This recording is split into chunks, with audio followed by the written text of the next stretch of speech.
Climate change ప్రభావం భారతదేశం పైన ఎలా పడింది, అదేవిధంగా క్లైమేట్ చేంజ్ విషయంలో మన దేశం ఎలాంటి పాత్ర పోషించాలి, ఈ అంశం పైన ద హిందూలో ఈరోజు ఒక అద్భుతమైన ఆర్టికల్ వచ్చింది. గాంధీ గారు ఏనాడో చెప్పారు, గాలి, నీరు, నింగి, ఈ వాతావరణం ఇవన్నీ కూడా మనకి వారసత్వంగా వచ్చిన సంపద కాదు. ఇవన్నీ కూడా మనం ట్రస్టీస్గా ఉన్నాం మాత్రమే. వీటన్నిటిని మనం ఎంత స్వచ్ఛంగా అనుకున్నామో అంతే స్వచ్ఛంగా భావితరాలకి మనం అందించాల్సిన బాధ్యత మనకుంది అని చెప్పి. అంటే మొత్తం ఈ ఎన్విరాన్మెంట్కి మనం ట్రస్టీసే. మనం వాటిని కంప్లీట్గా ఎక్స్ప్లాయిట్ చేసే పవర్ మనకు లేదనమాట. అయితే లాస్ట్ ఇయర్ క్లైమేట్ చేంజ్కి సంబంధించి ఇండియాలో ఒక రిపోర్ట్ వచ్చింది. మన మినిస్ట్రీ ఆఫ్ ఎర్త్ సైన్సెస్ వాళ్ళు ఒక రిపోర్ట్ రిలీజ్ చేశారు. Assessment of climate change in the Indian reason. భారతదేశ ప్రాంతంలో క్లైమేట్ చేంజ్ ప్రభావం ఎలా ఉంది అనే దాని మీద రిపోర్ట్ వచ్చింది. ఈ రిపోర్ట్లో కొన్ని నిజాలు బయటపడ్డాయి. ముందుగా మన ప్రాంతంలో ఎంత వార్మప్ పెరిగిపోయింది, ఎంత వాతావరణ వేడి పెరిగిపోయిందంటే 1901 నుంచి 2018 మధ్య, అంటే దాదాపు 120 సంవత్సరాల కాలంలో 0.7 డిగ్రీ సెల్సియస్ ఈ ప్రాంతం వేడెక్కిందంట. అదేవిధంగా 2010, 2019 ఈ డికేడ్ అనేది హాటెస్ట్ డికేడ్ అనమాట. మొత్తం చాలా సంవత్సరాల నుంచి పోల్చుకుంటే ఈ డికేడ్ హాటెస్ట్ డికేడ్ అని చెప్పొచ్చు. హీట్ వేవ్స్, వేడి గాలులు, వడగాలులు విపరీతంగా పెరిగిపోతున్నాయి. అదేవిధంగా గ్రీన్ హౌస్ గ్యాసెస్ తగ్గుతున్న దాఖలాలు ఎక్కడా లేవు. దాంతోపాటు ఎక్కువగా వేడి గాలులు మన ఎఫెక్ట్ని, మన హెల్త్ని మొత్తం ఎఫెక్ట్ చేస్తున్నాయి. ముఖ్యంగా మన పేదవాళ్ళని ఎక్కువగా ఎఫెక్ట్ చేస్తున్నాయి. ఎక్కువగా ఈ వేడి గాలులకి ఎఫెక్ట్ అయ్యేది పేదలే కదా. దాంతోపాటు మొత్తం ఈ ministry of earth sciences last year release చేసిన అసెస్మెంట్ రిపోర్ట్ ప్రకారం ఈ సంవత్సరం ఆఖరికల్లా, దాంతోపాటు ministry of earth sciences release చేసిన రిపోర్ట్లో ఇంకొక నిజం కూడా ఉంది. మనం గనక కంట్రోల్ చేయలేకపోతే ఈ సెంచరీ చివరికల్లా 4.4 డిగ్రీ సెల్సియస్ వాతావరణ వేడి పెరగొచ్చంట. సో ఇదంతా చూస్తే భవిష్యత్తు చాలా దారుణంగా ఉంటుందని మనకు అర్థమవుతుంది. దీని ప్రభావం ఆహార భద్రత మీద కూడా పడుద్ది.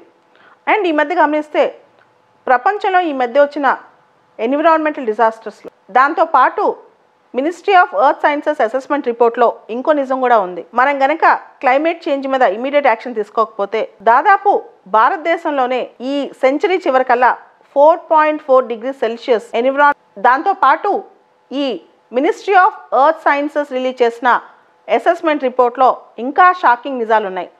మనం గనక క్లైమేట్ చేంజ్ మీద ఇమీడియట్గా యాక్షన్ తీసుకోకపోతే ఈ సెంచరీ చివరికల్లా 4.4 డిగ్రీ సెల్సియస్ టెంపరేచర్స్ రైజ్ని ఇండియన్స్ ఎక్స్పీరియన్స్ చేస్తారంట.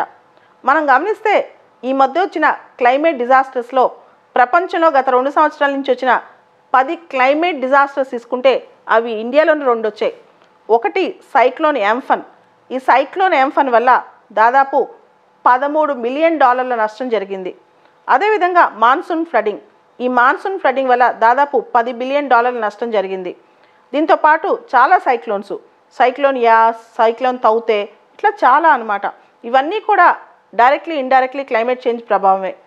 దీంతోపాటు ఇండియాలో అంతర్గతంగా కూడా ఇంటర్నల్లీ డిస్ప్లేస్డ్ పాపులేషన్, జనాభా కోస్టల్ ఏరియాస్ నుంచి మెయిన్ల్యాండ్ వెళ్ళిపోతున్నారు.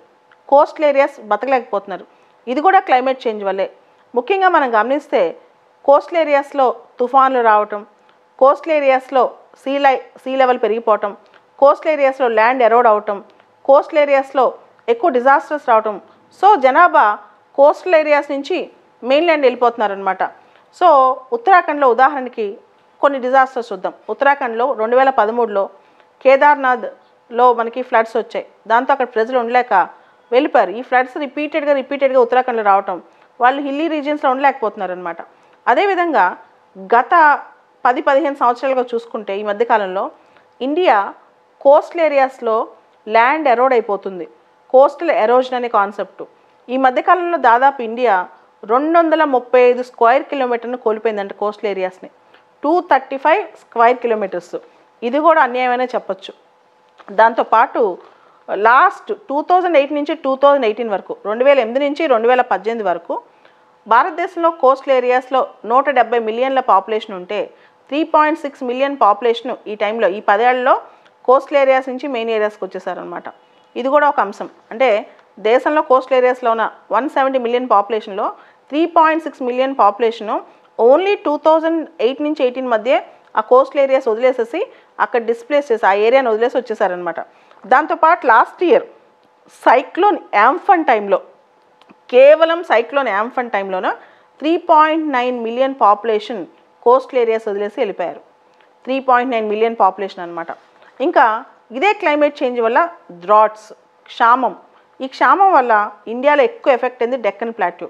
ప్రపంచంలో 15 దారుణమైన డ్రాట్స్ వస్తే దానిలో 8, ప్రపంచంలో 17 దారుణమైన డ్రాట్స్ వస్తే దానిలో 8 భారతదేశంలోనే డెక్కన్ ప్లాట్యూలో వచ్చాయంట. దానివల్ల వాటర్ క్రైసిస్, మహారాష్ట్రలో, కర్ణాటకలో తాగటానికి కూడా నీళ్ళు లేవు. మహారాష్ట్ర బీడ్ జిల్లాలో హత్కర్ వాడి అనే ఒక విలేజ్ ఉంది. మహారాష్ట్రలో బీడ్ జిల్లాలో హత్కర్ వాడి అనే గ్రామంలో దాదాపు 2000 మంది జనాభా ఉండేవాళ్ళు. ఇప్పుడు కేవలం 10 నుంచి 15 ఫ్యామిలీస్ ఉంటున్నాయి. ఇలాంటి లైవ్ ఎగ్జాంపుల్స్ కూడా మీరు రాయాలన్నమాట. ఎందుకంటే అక్కడ తాగడానికి నీళ్ళు లేవు, తాగడానికి ఆ గ్రామంలో నీళ్ళు కూడా లేవన్నమాట. ఓ పక్క క్లైమేట్ చేంజ్ పర్ఫార్మెన్స్ ఇండెక్స్లో ఇండియా ర్యాంకు టాప్ 10లో ఉంది. 10th ర్యాంక్ వచ్చింది ఈసారి.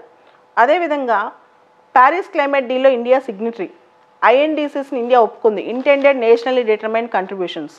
ఇంకో పక్క ఇంటర్నేషనల్ సోలార్ అలయన్స్ని ఇండియా లీడ్ చేస్తుంది. దాంతోపాటు వచ్చే కమింగ్ నవంబర్లో 2 నెలల్లో ఇండియా గ్లాస్గోలో COP26లో పార్టిసిపేట్ చేయబోతోంది. సో ఇండియన్ పాపులేషన్ 2027కి ప్రపంచంలోనే పెద్ద జనాభా గల దేశంగా చైనాను దాటిపోబోతుంది అనమాట. సో ఇప్పుడు ఇండియా బాధ్యత ఏంటి? ఇండియా కేవలం ప్యారిస్ క్లైమేట్ డీల్లో ప్రామిస్ చేసిన INDCs, intended nationally determined contributions follow అవటమే కాకుండా ఇంకా ఇండియా ఓవర్గా అంబిషియస్ టార్గెట్స్ పెట్టుకోవాలి. ఇండియా క్లైమేట్ వల్నరబుల్ ఫోరంలో అబ్జర్వర్, ఈ అవకాశాన్ని కూడా ఇండియా వాడుకోవాలి. అదేవిధంగా గ్లాస్గోలో ఇండియా పూర్తి స్థాయిలో తన టార్గెట్స్ని, గోల్స్ని ముందుకు తీసుకెళ్ళి ఖచ్చితంగా ఇండియా క్లైమేట్ చేంజ్ అంశాల్లో ఒక లీడర్ అవ్వాలి, ప్రపంచానికే నాయకత్వం వహించాలి, ప్రపంచానికి ఒక రోల్ మోడల్ కావాలి.